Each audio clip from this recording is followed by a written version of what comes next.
Olá, estudantes da terceira série. Vamos hoje falar sobre um aspecto bem diferenciado do quesito geopolítica em geografia. O quesito é sobre a Guerra das Coreias. Para que a gente atinja um objetivo em que você tenha um melhor entendimento sobre essa situação, decorrente principalmente da Guerra Fria, o nosso objetivo é estabelecer as diferenças entre a Coreia do Norte e a Coreia do Sul e a tensão que se estabeleceu no decorrer desse processo até os nossos dias, resultante deste momento chamado Guerra Fria. Para isso, obviamente, observamos o quesito mapa primeiro. Dentro desse quesito mapa, nós observamos que a Coreia fica numa península, então é uma porção ladeada de água e conectada ao continente asiático por um pedacinho. E vejam que em termos de extensão territorial, ele não tem uma extensão grandiosa, não é um país grandioso. Mas, olhando pela perspectiva estratégica, é um país que está muito próximo do Japão, tem acesso direto à China, tem acesso direto por consequência de proximidade à Rússia, que na época União Soviética, além de ter a proximidade com todo o Sudeste Asiático.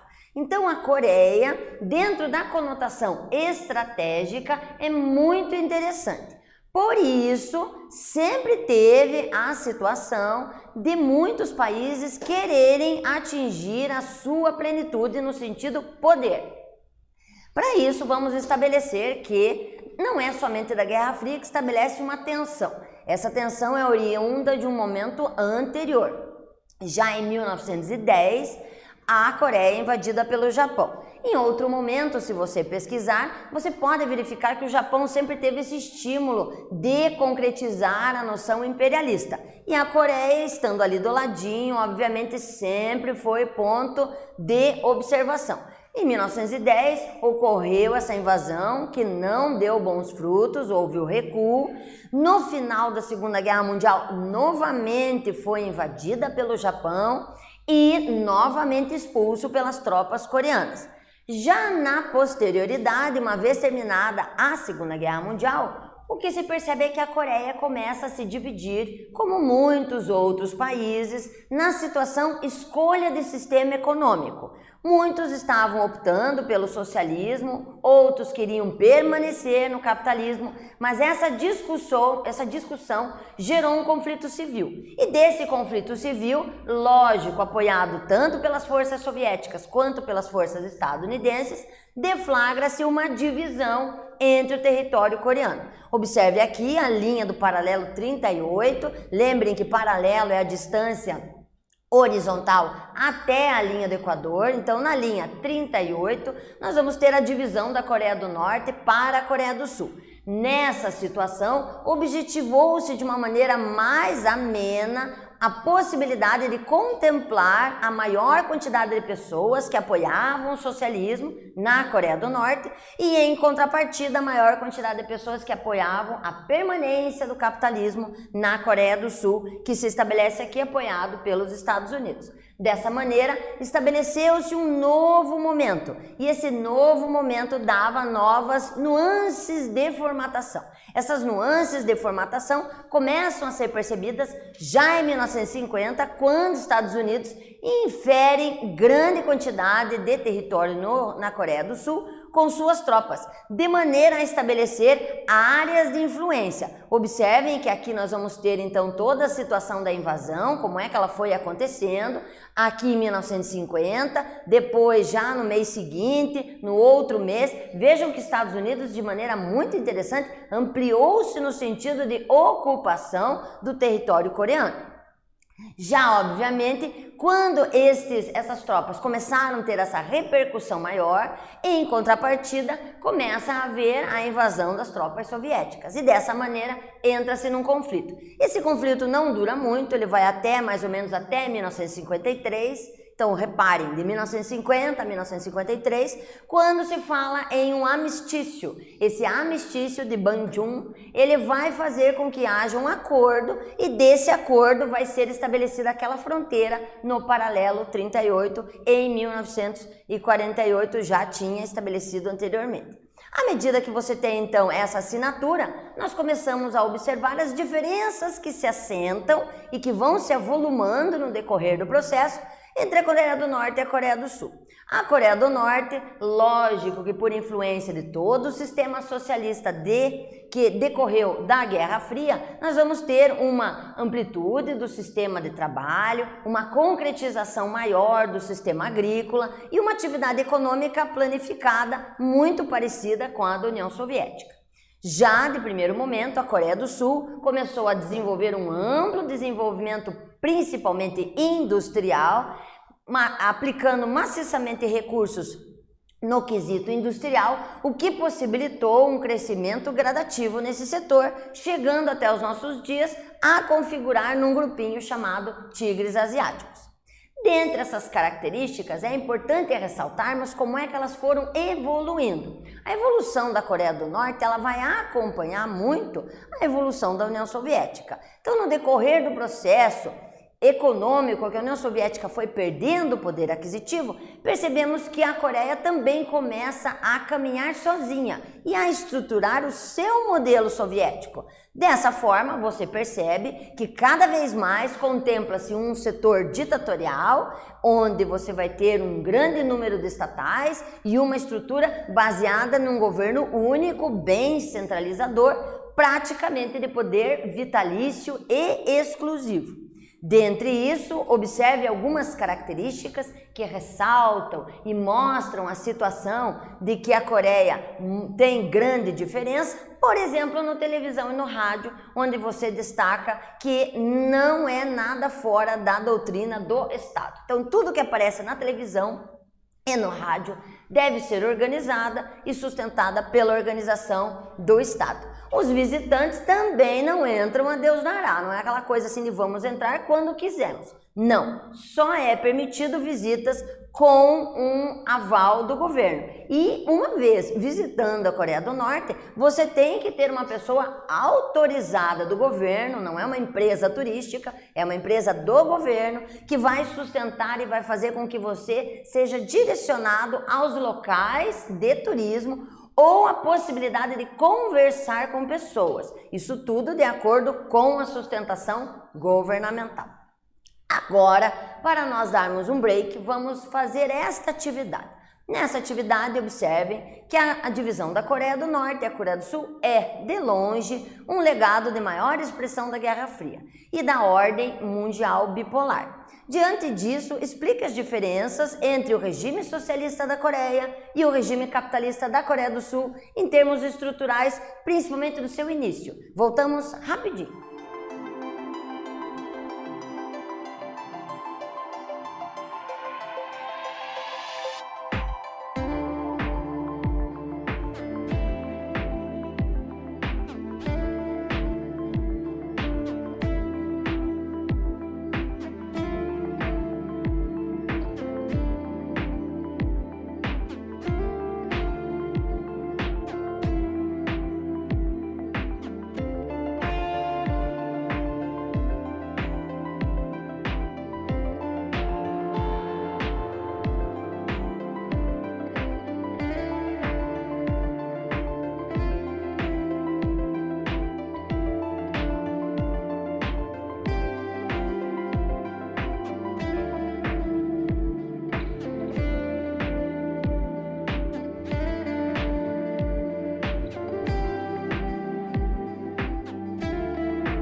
Então vamos lá, reparem que nessas instruções que nós direcionamos a que vocês concretizem o que já foi assimilado, não há necessidade de que você faça exatamente igual. Você pode fazer um mapa conceitual, você pode fazer através de itens, você pode até elaborar outras perguntas e mais, se você tiver curiosidade sobre o assunto, aprofunde esse questionamento que você tem, introduza mais conteúdo, faça com que esse exercício se torne uma pesquisa direcionada.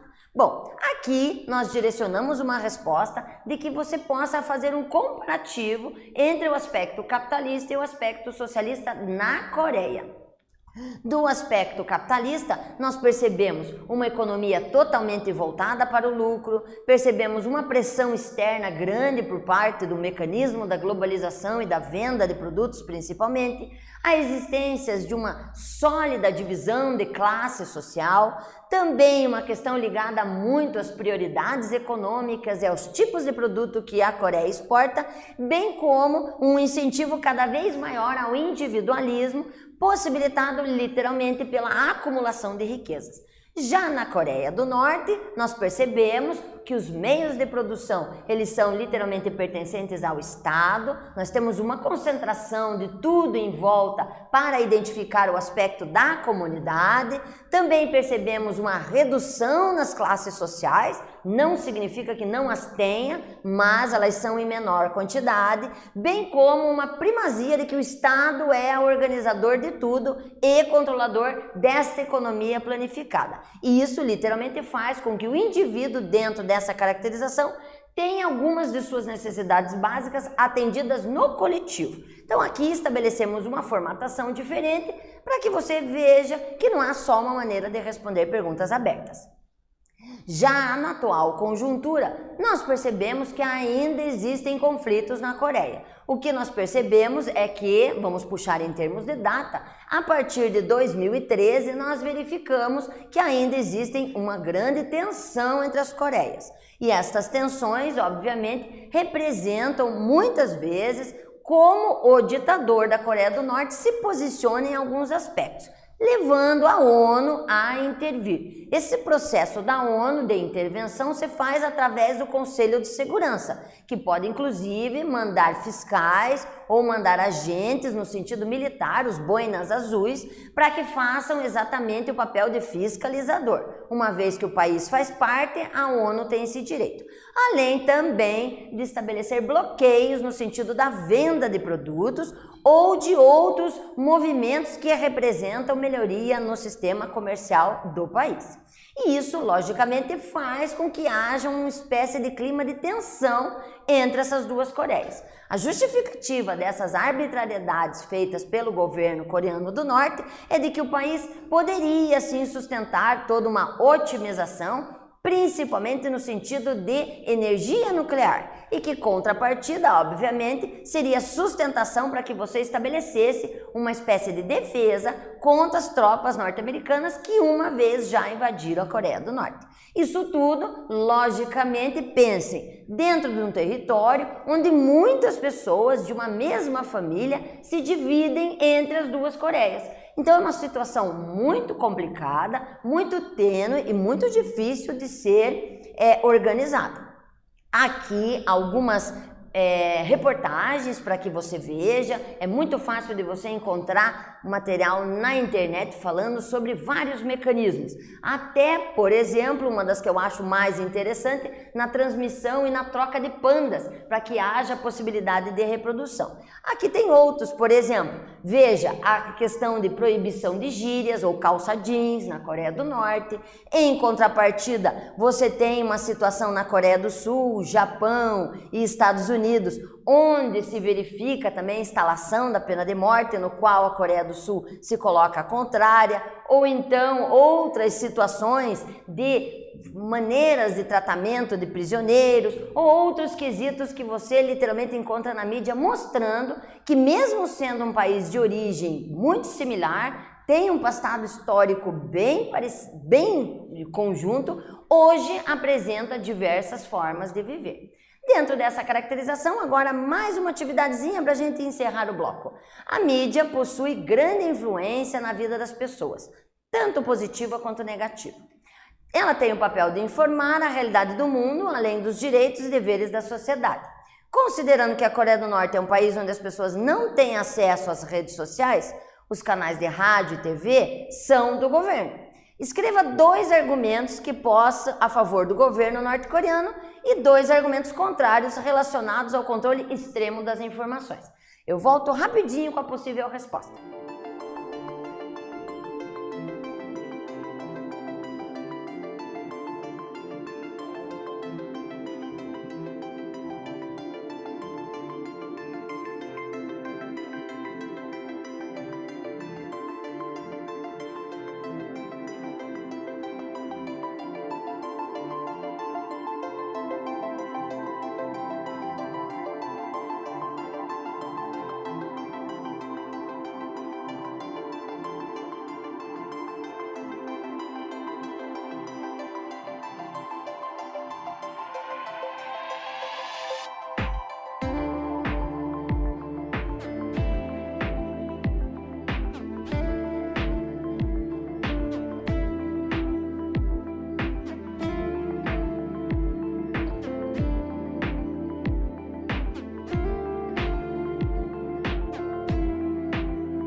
Observem, alunos, que esta é uma resposta que você deve fazer a sua argumentação. Observem que destaca que você deve argumentar pontos favoráveis e pontos contrários. Dentro dessa fundamentação, a resposta é pessoal, então não existe uma norteadora para que faça com que você literalmente escreva sobre o assunto. O que nós podemos fazer é fazer com que você raciocine, literalmente, nesse controle de imagens, nessa situação do controle em termos de sociedade, no qual você se posiciona a favor ou contra. E em cima desta observação do favor ou contra, você deve encontrar subsídios para sua fundamentação. Então, falar sobre manipulação de dados, falar sobre a sustentação da economia planificada, ou falar inclusive da organização cultural, ou qualquer coisa que você relacione, pode estar correto, desde que você fundamente a sua resposta, seja ela positiva ou negativa. E ela pode migrar em todos os aspectos aqui dimensionados, inclusive no político, onde literalmente você coloca, a partir da sua experiência e do seu conhecimento a respeito do assunto, quais seriam as identificações possíveis a fazer. Agora, para finalizar, espero que vocês tenham assimilado a nossa observação das duas Coreias, tenham sinalizado as diferenças que existem nelas hoje e tenham um bom aproveitamento do nosso conteúdo. Até um próximo encontro. Até mais!